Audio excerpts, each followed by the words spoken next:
Welcome, everyone, to the ACL Athlete Podcast. This is the podcast where we talk about everything related to the ACL, whether that's the injury itself, the rehab process, return to sport, and more. I'm your host, Dr. Ravi Patel, performance physical therapist and coach. Between myself and fellow guests and experts, you'll learn through the lens of the patient, the healthcare professional, and the coach.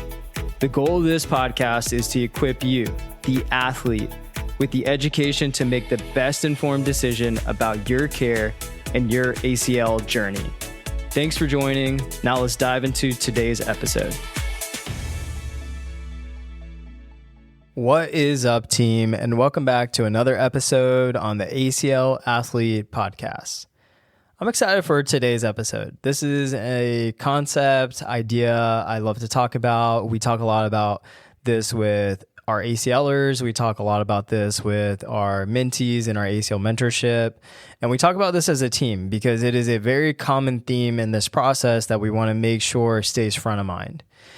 And to start this off, one of the things that is always important is for us to just understand why we're going to bring this up in the first place, right? And so with ACL Rehab, we're always trying to find the sweet spot to load appropriately and to progress. And this can be a double-edged sword, right? Do too little and you risk not progressing at all. Do too much and you risk getting flared up and set back. So what is the best strategy, right?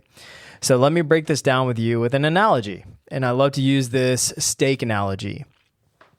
If you don't like steaks or are a vegetarian, I'm sorry, I love steaks, but I promise you'll get my point. Apply it to any type of thing that you could potentially, kind of cook too long, which is most things. If you are grilling a steak, for example, would you rather undercook it or overcook it? And I'll give you a second to think about this answer. If you're grilling a steak, would you rather undercook it or overcook it? And then why, based on your answer. So I hope that you picked undercook. Why? Well, because if you undercook it, I can always put it back on the grill and get it to the right temp. I can always do more. I can always add more temperature to it. But if I overcook it, it's done. You've gone too far, can't go back, and you'll be sad eating a very tough, chewy, flavorless, overcooked steak. My point here is that in ACL Rehab, it's always better to undercook than overcook. You can always do more, but doing too much too soon can set you back. And to me, it is not worth it. And let me explain why. This will be even more important for someone who is in the earlier stages of ACL rehab versus maybe mid or later in the process, because the knee is typically dealing with more symptoms and limitations. It's fresh from the injury or the procedure, right? So then therefore, there's just a lot more volatility from the especially symptom standpoint and just the overall limitations of the joint, right? So you have less bandwidth or less to work with. So then therefore, you have the ability to overcook it with even very basic things, right? I did a podcast episode on straight leg raises, and it's crazy. You can actually overcook your leg by doing too many straight leg raises or not doing them properly, right? And so that's just a note to say, just don't do straight leg raises. I'm just kidding. Do whatever your provider is telling you to do. If you are working with us, you're probably not getting them. But with that said, that is something that is going to be really important, is that early on, you are typically dealing with these symptoms and limitations. And so it's the capacity to handle stress is lower for the knee overall. Plus, early on, psychologically, there's also a lot of apprehension and anxiety that comes with ACL rehab. Because let's be real, ACL rehab is a dance. There are times where the knee is leading the dance, and there's times where you're leading it. Early on, it feels like you're more at the mercy of the knee and it is pulling you around dancing. And so we need to be mindful of making sure we are approaching this very strategically and very methodically. My default is always to undercook. And if you are an athlete of mine, you have probably heard this very, very many times, because it is an important principle and something that we utilize, especially in rehab, Now, it could be a little different with performance where someone is not dealing with an injury or pain and we're looking for high performance. But even with that said, if we're introducing new stuff, we're probably not going to go 100% all out on the gate and just, cook the person to where they can't walk the next day and do anything, right? But we have to be even more sensitive on this and let off the gas, and if anything, be on the brakes a little bit more, especially with an early ACL, right? And so we just want to be very intentional about this. And so as I shared, my default is to always undercook. There's always a safe starting point with any type of movement or quality I want to work on for the most part. Meaning we can always find a way to work on that extension, that flexion, the quad strength, hamstring strength, power, foundational movements, dynamic movements. There is always some type of entry point and way to scale the movement to be able to work on it. And that's just good rehab, good strength and conditioning. That's working with a good physical therapist who understands movement and exercise prescription so well. I'd rather have an exercise or a session be on the easier side as we start, then progress from there. Because I can always make it harder or make it more challenging. I could always regress it too, but why give someone a harder version of it and they flare up or sets them back when you could give them that win of doing something either a little easier or something that they accomplish and do well and build off of that, right? There's such a psychological benefit to doing something like that because they're like, I did it, right? And even if it's easy, hey, they at least can check the box and be confident with it. And then guess what? You could just make it harder. Right? Like we don't need to make it hard and then step back.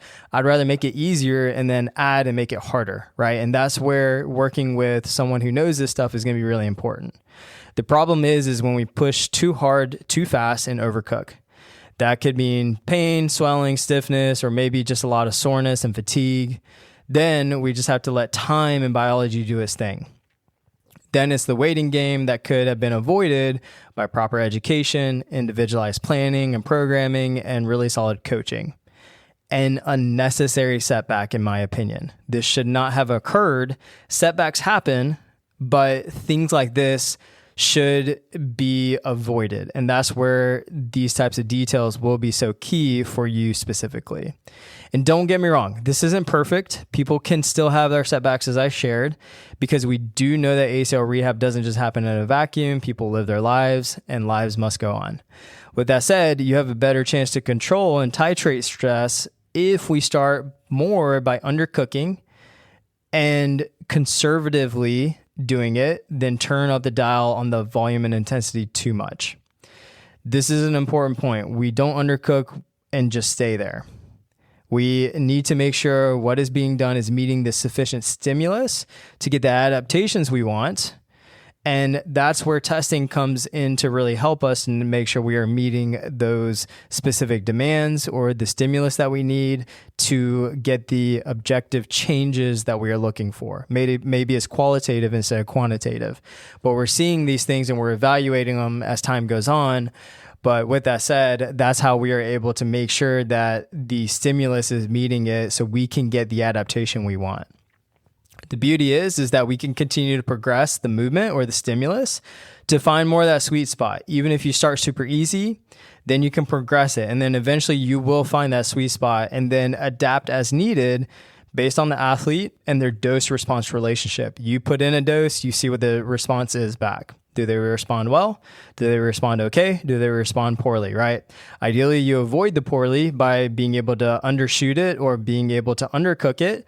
And then you can add a little bit more, make it more challenging, right? Symptoms ramping up, cool, let's turn down the dial some. Or maybe we just stay steady for a second and see if it normalizes. Everything moving smoothly and progressing really well, cool, let's turn up the dial some and make it harder, right? Let's see the dose response to this. Practically looking at this, undercooking is conservative loading, allows for the adaptation without flaring the tissues. For example, an athlete comes in with some soreness, reduce the volume by 20%. Reassess the next day. Start with the easiest version of this dynamic task and then progress up versus this really hard task to just show off like a hard exercise, right? Stay in a low rate of perceived exertion RPE range when introducing a complex, compound lift, if you will, or something that just might involve a little bit more exertion. We want to make sure that the athlete can own the positions before they really push the intensity and be able to dial in some good capacity and volume. Overcooking might be pushing past biological limits, right? That might be swelling, pain, irritation, dealing with setbacks.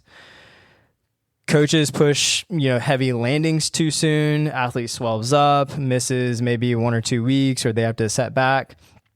A return to run milestone is hit, and there's no parameters on the running. Maybe they're like, go run a mile now, and the knee swells up and is limping for days. Why not just allow this athlete to do a jog, right? And then give them like an easy jog progression interval right after that.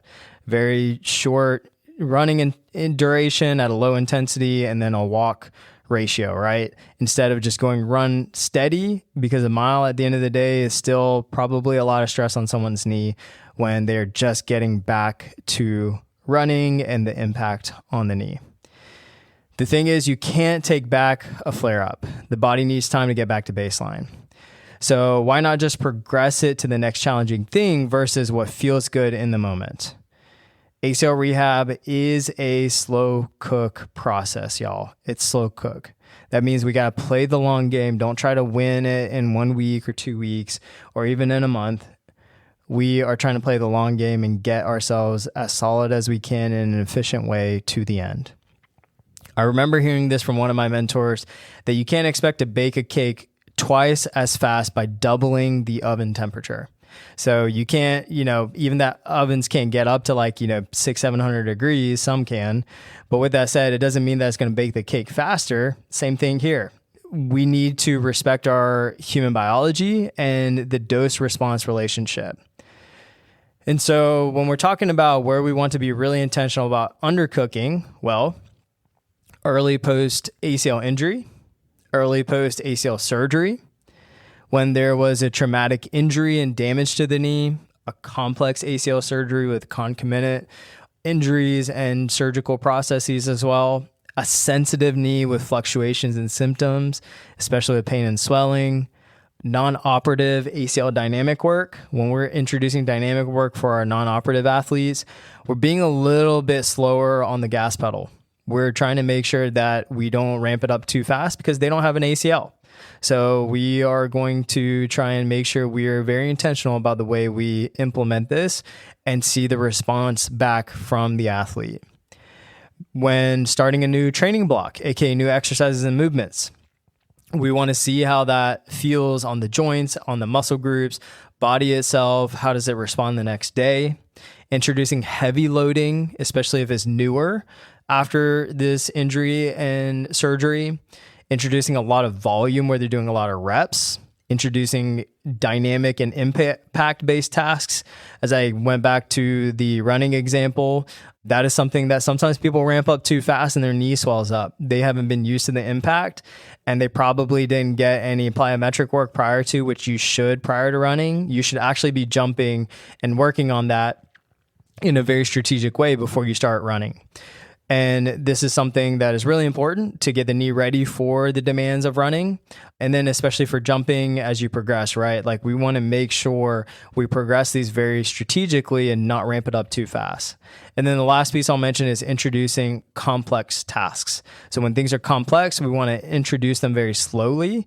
We don't want to just throw an athlete on a field with 7 people and say, run around and react, right? Like kick the soccer ball and play your sport, right? We want to make sure we go from simple to complex, right? So we want graded exposure with this and make sure the athlete adapts appropriately to these and responds really well. A good rule of thumb here, goal is to find a tolerable volume and intensity you can handle and don't pay for it the next day. Returns back to baseline, ideally, your symptoms or the way the knee feels, like you feel like you're back to baseline. That's awesome. Use each exercise and session as a data point and see how it trends over time. That is something that is so huge. Don't take one session for this big overlying theme. Instead, look at how each little session is data points and see how that trends over time and your body responds to it. Even if you feel great that day, don't take that as a pass to go hard. That has been something that has gotten athletes in trouble where they're like, oh yeah, the run for a half a mile felt great, but then they decided to go on a mile or a mile and a half, and then they overloaded themselves. That wasn't a part of the plan, but they felt good. And yeah, when your body is warmed up, it probably feels a little bit better.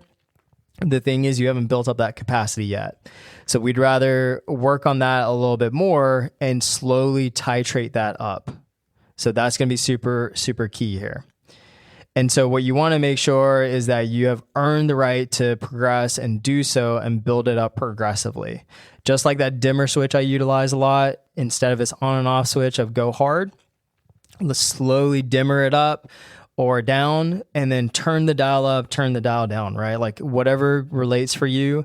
But that's something that helps me in this process very much. And I hope that you guys can utilize this because it is such a valuable, valuable thing working with so many ACLers.